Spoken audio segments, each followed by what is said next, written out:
+1 +2 മിക്ക കുട്ടികളുണ്ടാക്കുന്ന ഒരു 3 മിസ്റ്റേക്സ് ഉണ്ട്. ഈ 3 മിസ്റ്റേക്സ് നിങ്ങൾ അവോയ്ഡ് ചെയ്താൽ തന്നെ നിങ്ങൾക്ക് നിങ്ങളുടെ കുറേ മാർക്കും നിങ്ങളുടെ കുറേ സമയവും നിങ്ങൾക്ക് സേവ് ചെയ്യാൻ പറ്റും. ഓരോന്നോരോന്നായി നമുക്ക് നോക്കാം. ഫസ്റ്റ് മിസ്റ്റേക്ക് ആണ് അണ്ടർ എസ്റ്റിമേറ്റിംഗ് സിലബസ്.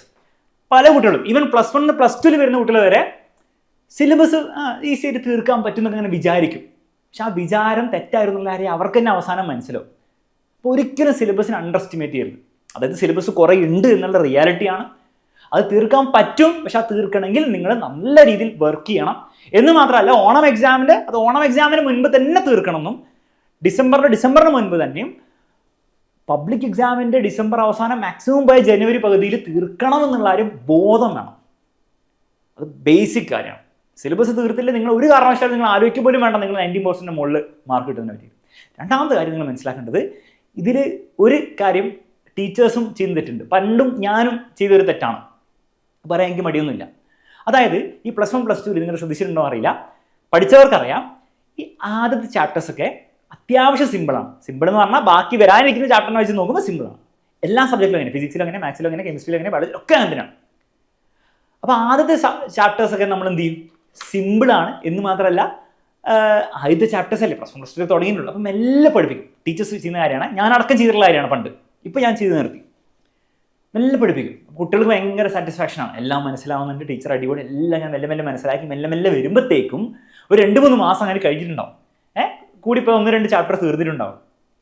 പക്ഷേ കുട്ടികൾ നല്ല ഹാപ്പിയാണ്, കുഴപ്പമൊന്നുമില്ല. സിമ്പിൾ സിലബസ് ആണ് വിചാരിച്ചിരിക്കും. കുട്ടികൾ അത്രേ പഠിക്കുള്ളൂ, കാരണം ഇത്രയല്ലേ ഉള്ളൂ, ഇങ്ങനെ മെല്ലെ പോയാൽ മതിയല്ലോ.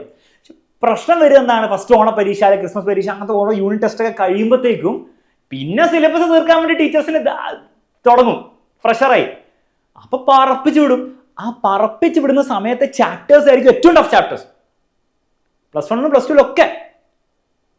അപ്പോൾ ആ സമയത്ത് നിങ്ങൾക്ക് എന്താണ്, നിങ്ങൾ ക്ലാസ് എടുക്കുന്നത് നിർത്തുകയും ചെയ്യും. കാരണം നിങ്ങൾക്കൊന്നും മനസ്സിലാവുന്നില്ല, ടീച്ചർ പറപ്പിച്ച് വിടുകയാണ്. പല ടീച്ചേഴ്സും അവസാന ചാപ്റ്റർ നോട്ട് ഇടും, പഠിപ്പിക്കില്ല. ഞാൻ ആക്ച്വലി നടക്കുന്ന കാര്യമാണ് പറയുന്നത്. നിങ്ങളുടെ +1 +2 ഒരുപക്ഷെ നിങ്ങളുടെ സ്കൂളിൽ ചിലപ്പോൾ നടക്കും, നിങ്ങൾ പഠിച്ചോളാൻ പറയും. നടക്കുന്ന കാര്യമാണോ? നടക്കില്ല.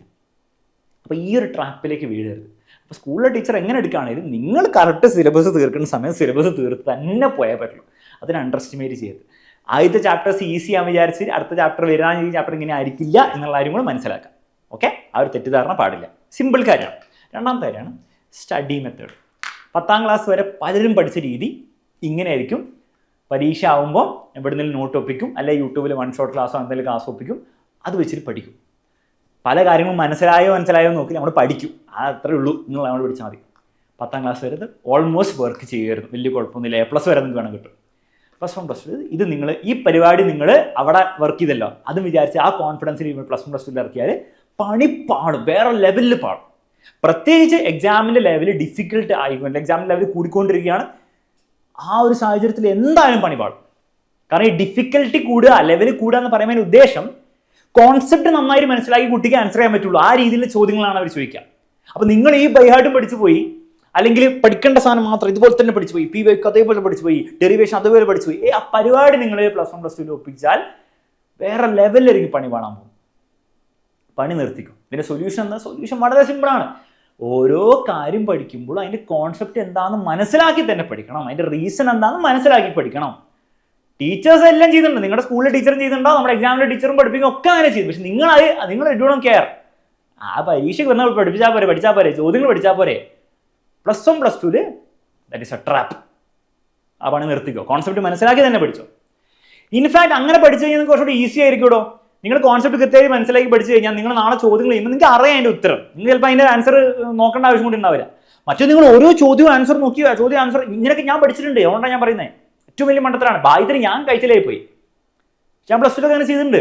അപ്പോൾ പ്രശ്നം എന്താ പറയുക, ഓരോ ചോദ്യവും നിങ്ങൾ ഫ്രഷ് ആയിട്ട് ചിന്തിക്കണം, ഫ്രഷ് ആയിട്ട് ബൈഹാർട്ട് പഠിക്കണം. ചോദ്യം അതിന് ബൈഹാർട്ട് പഠിക്കും, അടുത്ത ചോദ്യം. കാരണം ഒന്നും നിങ്ങൾക്ക് അറിയില്ലല്ലോ. അപ്പം അതിങ്ങനെ ചോദ്യങ്ങളുടെ ഉത്തരം പഠിക്കാൻ ഭയങ്കര പ്രഷറുള്ള കാര്യമാണ്. ബാധ്യത അത് തന്നെ വന്നാൽ മാർക്ക് കിട്ടും. പക്ഷെ ഇപ്പോഴത്തെ ലെവൽ പ്രകാരം അങ്ങനെ വരില്ല. അപ്പം ആ പരിപാടി നിർത്തിക്കും. മനസ്സിലാക്കി പഠിച്ചാൽ ഈസിയാണ് ആക്ച്വലി. പക്ഷെ അതിന് എഫേർട്ട് ആദ്യം തന്നെ ഇടണം, അവസാനം ഇട്ടൊരു കാര്യം. ലാസ്റ്റ് കാര്യം, നിങ്ങൾ അത്യാവശ്യം എല്ലാ സബ്ജക്റ്റിനും ഇമ്പോർട്ടൻസ് കൊടുക്കണേ. പലരും ചെയ്യുന്ന ഒരു കാര്യം ഞാൻ കണ്ടിട്ടുണ്ട്, ബയോളജിക്ക് എനിക്ക് ഈസിയാണ്, അല്ലെങ്കിൽ കെമിസ്ട്രി എനിക്ക് ഈസിയാണ്, പക്ഷെ മാത്സ് ആണ് എനിക്ക് ബുദ്ധിമുട്ടോ, ഞാൻ കൂടുതൽ മാത്സ് പഠിക്കും, കെമിസ്ട്രി ഒക്കെ ഞാൻ അവസാനം പഠിച്ച് സെറ്റാക്കും. ഇങ്ങനെ പറഞ്ഞിട്ട് +1 +2 ഞാൻ സംഭവിച്ചു കണ്ടിട്ടുണ്ട്. ആ കുട്ടിക്ക് ഈ ഈസി ആയിരുന്നു പറഞ്ഞ സബ്ജക്റ്റില്ലേ അതിലായിരിക്കും മാർക്ക് നന്നായിട്ട് കുറഞ്ഞിട്ടുണ്ടാവുക. ടഫായിട്ടുള്ള സബ്ജക്റ്റിൽ എങ്ങനെയോ മാർക്ക് കിട്ടിയിട്ടുണ്ടാവും. അതിന് കാരണം എന്താണ്? അതിന് കാരണം നിങ്ങൾ ഇമ്പോർട്ടൻസ് കൊടുക്കില്ല. നിങ്ങൾ ഈസി ആണ് ഇങ്ങനെ പറഞ്ഞുകൊണ്ടിരിക്കുകയാണ്. പക്ഷെ നിങ്ങൾക്ക് ആക്ച്വലി അതിന്റെ നിങ്ങൾക്ക് ഈസി ആയതുകൊണ്ട് പരീക്ഷ നിങ്ങൾക്ക് എളുപ്പമായിരിക്കും? ഇല്ല. നിങ്ങൾക്ക് ഈസി എന്ന് പറയുമ്പോൾ പഠിക്കാൻ ഈസിയാണോ നിങ്ങൾ ഉദ്ദേശിക്കുന്നത്? പരീക്ഷ മാർക്ക് കിട്ടുന്ന നിർബന്ധമൊന്നുമില്ല കൊണ്ട്. മനസ്സിലല്ലേ? അപ്പൊ ഈസി ആണ് എന്നുള്ളത് ആ സബ്ജക്റ്റിന് ഇമ്പോർട്ടൻസ് കുറവ് കൊടുക്കാനുള്ള ഒരു ക്രൈറ്റീരിയ അല്ല.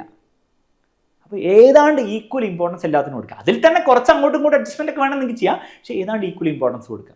ഇതിന് മറ്റൊരു വശം കൂടി ഉണ്ട്. അതായത് നിങ്ങൾ നന്നായി മാത്സ് പഠിച്ചു, കെമിസ്ട്രി എനിക്ക് ഈസിയാണ്.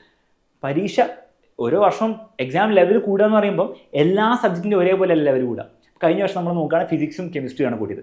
അതിൻ്റെ മുൻപത്തെ വർഷം നോക്കുകയാണെങ്കിൽ ഫിസിക്സ് കെമിസ്ട്രി ഈസി ആയിരുന്നു, മാത്സ് ആണ് ടഫാക്കിയത്. അപ്പോൾ ഏതെങ്കിലും 1-2 സബ്ജക്റ്റ് ആയിരിക്കും അവർ കൂടുതൽ ലെവലാക്കുക. പൊതുവെ അതാണ് നമ്മൾ കണ്ടിരിക്കുന്ന പാറ്റേൺ. അപ്പോൾ നിങ്ങളുടെ ഈസി ആയ കെമിസ്ട്രി ആണ് അവർ ടഫാക്കിയെങ്കിലും നിങ്ങൾ എന്ത് ചെയ്യും? പണി പാടും. അപ്പോൾ അങ്ങനത്തെ പരിപാടിക്കൊന്നും പോരുത്. എല്ലാത്തിനും ഓൾമോസ്റ്റ് ഈക്വൽ ഇമ്പോർട്ടൻസ് കൊടുക്കുക, എല്ലാം നല്ല രീതിയിൽ പഠിക്കുക. ഓക്കെ, അപ്പോൾ ആ ഒരു കാര്യം ശ്രദ്ധിക്കുക. ബയോളജി ആണെങ്കിലും പലരും ഈ മിസ്റ്റേക്ക് ഉണ്ടാക്കുന്നത് കണ്ടിട്ടുണ്ട്, പണി പാടും. ഈ 3 മിസ്റ്റേക്ക് സിമ്പിൾ കാര്യങ്ങളാണ് മക്കളെ, സിമ്പിൾ കാര്യങ്ങളാണ്. ഇപ്പം മുതലേ നിങ്ങൾ ശ്രദ്ധിച്ചു തുടങ്ങിയാൽ, ഈ മണ്ടത്തരം കാണിക്കാതിരുന്നാൽ തന്നെ നിങ്ങളുടെ എത്രയോ മാർക്ക് നിങ്ങൾക്ക് നഷ്ടപ്പെടില്ല, നിങ്ങൾക്ക് സേവ് ചെയ്ത് കിട്ടും. അത്ര പറയാനുള്ളൂ. മറ്റൊരു വീഡിയോയിൽ വീണ്ടും കാണാം. Bye bye.